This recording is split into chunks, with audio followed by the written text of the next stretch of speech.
Guys, big boss fans ಎಲ್ಲ ಯಾವ ಒಂದು ಕ್ಷಣಕ್ಕೆ ವೇಟ್ ಮಾಡ್ತಾ ಇದ್ರು, ಕೊನೆಗೂ ಆ ಕ್ಷಣ ಬಂದೇ ಬಿಡ್ತು. ಅಶ್ವಿನಿ ಗೌಡ ಅವರಿಗೆ ಸುದೀಪ್ ಸರ್ ಏನು ಹೇಳ್ತಾ ಇಲ್ಲ, ಅವ್ರ ಮುಂದೆ ವಾಯ್ಸ್ ರೈಸ್ ಮಾಡಲ್ಲ ಅಂತ ಅದೊಂದು ಟ್ರೋಲ್ ಆಗಿರುವಂಥ ಇನ್ಸ್ಟಾಗ್ರಾಮಲ್ಲಿ ಯೂಟ್ಯೂಬಲ್ಲಿ ವಿಡಿಯೋಗಳು ಓಡ್ತಾನೇ ಇತ್ತು. ಬಟ್ ಇವಾಗ ಅದಕ್ಕೊಂದು ಉತ್ತರ ಸಿಗುತ್ತೆ ಅಂತ ಹೇಳ್ಬೋದು. ಹೌದು, ಈ ವಾರದ ಪ್ರೊಮೋ ಶುರುವಾಗಿದ್ದೆ ಅಶ್ವಿನಿ ಅವರಿಗೆ ಕ್ಲಾಸ್ ತೊಗೊಳೋದ್ರಿಂದ. ಅಶ್ವಿನಿ ಅವರು ಈ ವಾರ ವೀಕೆಂಡ್ ಬರಲಿ, ಹೇಳಿಸ್ತೀನಿ, ಮಾಡಿಸ್ತೀನಿ ಅಂತ ಅಂದ್ಕೊಂಡು ಇವರೇ ಕ್ಲಾಸ್ ತೊಗೊತಿದ್ದಾರೆ. ಸೊ ಖುಷಿಯಾಗುತ್ತೆ. ಅದು ಸುದೀಪ್ ಸರ್ ಅವರು ಯಾವ ಒಂದು ಟಾಪಿಕ್ ಬಗ್ಗೆ ಮಾತಾಡಬೇಕಿತ್ತೋ ಮೋಸ್ಟ್ಲಿ ಈ ವಾರನೂ ಅಶ್ವಿನಿ ಗೌಡ ಅವ್ರಿಗೇ ಸಪೋರ್ಟ್ ತೊಗೊಂಡು ಮಾತಾಡ್ತಾರೆ ಅಂತ ಅಂದ್ಕೊಂಡ್ವಿ. ಬಟ್ ಇಲ್ಲ, ಅಶ್ವಿನಿ ಅವರ ವಿರುದ್ಧ ಮಾತಾಡೋದ್ರಿಂದ ಕಿಚ್ಚನ ಕ್ಲಾಸ್ ಶುರುವಾಗಿದೆ. ನನಗಂತೂ ಇಷ್ಟ ಆಯಿತು. ಹೋಪ್ ಬಿಗ್ ಬಾಸ್ ಫ್ಯಾನ್ಸ್ಗೂ ಕೂಡ ಇಷ್ಟ ಆಗಿರುತ್ತೆ ಅಂದ್ಕೊತೀನಿ. ಇಲ್ಲಿ ಯಾವುದೇ ಬಯಾಸ್ ಡಿಸಿಷನ್ಸ್ ಇಲ್ಲ. ನನ್ನ ಒಪಿನಿಯನ್ ಪ್ರಕಾರ, ನನ್ನ ಒಂದು ಪರ್ಸ್ಪೆಕ್ಟಿವಲ್ಲಿ ನೋಡಿದ್ರೆ ಅಶ್ವಿನಿ ಗೌಡ ಅವ್ರು ಮಾಡ್ತಿರೋದು ತುಂಬಾ ಓವರ್ ಆ್ಯಕ್ಷನ್ ಮಾಡ್ತಾ ಇದ್ದಾರೆ ಅಂತಲೇ ಅನಿಸ್ತಾ ಇದೆ. ಸೊ ಅದಕ್ಕೊಂದು ಕ್ಲಾಸ್ ಬೇಕಾಗಿತ್ತು. ಅದೇ ಮತ್ತೆ ಏನು ಅಂತ ಕೇಳಿದಾಗ ಬರೀ ಒಂದು ತೇಜೋವಧೆ ಮಾಡ್ತಿದ್ದಾರೆ ಅಂದಾಗ ಸುದೀಪ್ ಅವರು, ಇಲ್ಲಿ ಯಾರು ನಿಮಗೆ ಅವಮಾನ ಮಾಡಿದ್ದು? ಪ್ರತಿ ಸರಿ ಬರೀ ಹುಡುಗಿರಿಗೆ ಅವಮಾನ ಮಾಡ್ತಿದ್ದಾರೆ ಅಂತಿದ್ದಾರೆ. ಯಾರಿಗೆ ಅವಮಾನ ಮಾಡ್ತಿದ್ರು ಅಂತ ಹೇಳ್ತಾರೆ. ಹಾಗೆ ನೀವು ಒಬ್ಬರ ಕಡೆಯಿಂದ ಹೋಗಿ ಬನ್ನಿ ಅಂತ ಅನ್ಸ್ಕೊಳ್ಬೇಕು ಅಂತಂದರೆ ನೀವು ಪ್ರತಿಯೊಬ್ಬರಿಗೂ, ಪ್ರತಿ ಚಿಕ್ಕ ಮಗುಗೂ ಹೋಗಿ ಬನ್ನಿ ಅಂತ ಕರೆಯೋದನ್ನ ನೀವು ಕಲಿಬೇಕು ಅಂತ ಹೇಳ್ತಾರೆ. ಅದು ನನಗಿಷ್ಟ ಆಯಿತು. ಯಾವ ಟಾಪಿಕ್ ಬಗ್ಗೆ ಮಾತಾಡಬೇಕು ಅಂತ ಅಂದ್ಕೊಂಡಿದ್ವಿ ಆ ಟಾಪಿಕಿಂದನೇ ಈ ವಾರದೊಂದು ಕಿಚ್ಚನ ಕ್ಲಾಸ್ ಶುರುವಾಗಿದೆ. ಹೌದು, ಅವರು ಮಾತಾಡುವಾಗ ಅವರೇ ಫಸ್ಟ್ ಆಫ್ ಆಲ್ ಗಿಲ್ಲಿ ಅವರೇ ಹೋಗಿ ಬನ್ನಿ ಅನ್ನೋದನ್ನು ನಾನು ನೋಡಿಲ್ಲ. ರಕ್ಷಿತಾ ಅವರೇ ಹೋಗಿ ಬನ್ನಿ ಅನ್ನೋದನ್ನು ನಾನು ನೋಡಿಲ್ಲ. ಜಾನ್ವಿಗೆ ಹೋಗಿ ಬನ್ನಿ ಅನ್ನೋದನ್ನು ನಾನು ನೋಡಿಲ್ಲ. ಸರಿನಾ? ಸೊ ಇದೆಲ್ಲ ಅವಳು ತಲೆ ಇರಬೇಕು.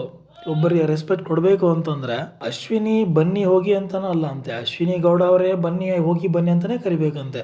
ಇವ್ರಿಗೆ ಅಶ್ವಿನಿ ಗೌಡ ಅವರೇ ಅಂತ ಕರಿಬೇಕಂದ್ರೆ ಇವರು ಎಲ್ರಿಗೂ ಅವರೇ ಅಂತಲೇ ಕರಿಬೇಕು.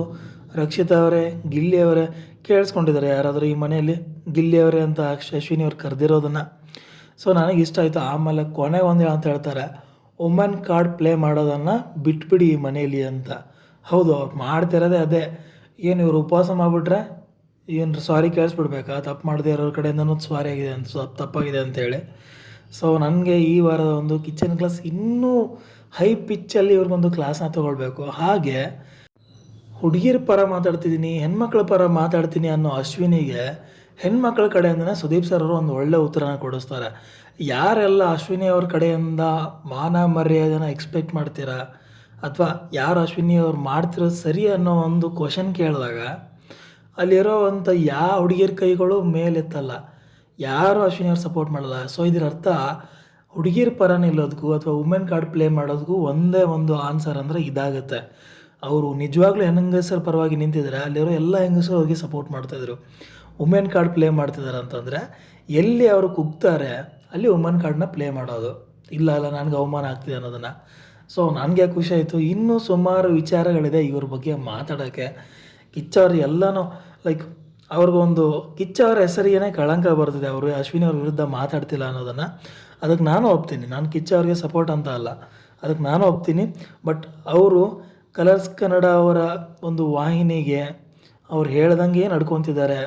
ಎಲ್ಲಿ ನ್ಯಾಯ ಕೊಡಬೇಕು ಅಲ್ಲಿ ನ್ಯಾಯ ಒದಗಿಸ್ತಿಲ್ಲ ಅಂತ ಅದೊಂದು ಏನು ಅಲಿಗೇಷನ್ ಇದೆ, ಅದರಿಂದ ಆಚೆ ಬರಬೇಕು ಅಂದರೆ ಈ ಥರದ ಮಾತುಗಳನ್ನು ಅವ್ರು ಅಶ್ವಿನಿ ಗೌಡ ಅವ್ರಿಗೆ ಮಾತಾಡಬೇಕಾಗತ್ತೆ.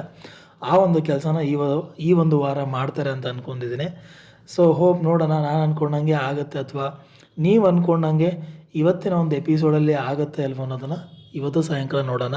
ಹೋಪ್ ನಿಮಗೆ ವಿಡಿಯೋ ಇಷ್ಟ ಆಗಿದೆ ಅಂತ ಅಂದ್ಕೊತೀನಿ. ವಿಡಿಯೋ ಇಷ್ಟ ಆಗಿದ್ರೆ ಲೈಕ್ ಮಾಡಿ, ಶೇರ್ ಮಾಡಿ. ಹಾಗೆ ಇದೇ ರೀತಿ ಬಿಗ್ ಬಾಸ್ ಅಪ್ಡೇಟ್ಗೋಸ್ಕರ ನನ್ನ ಚಾನಲ್ನ ಸಬ್ಸ್ಕ್ರೈಬ್ ಮಾಡ್ಕೊಳ್ಳಿ. Thank you.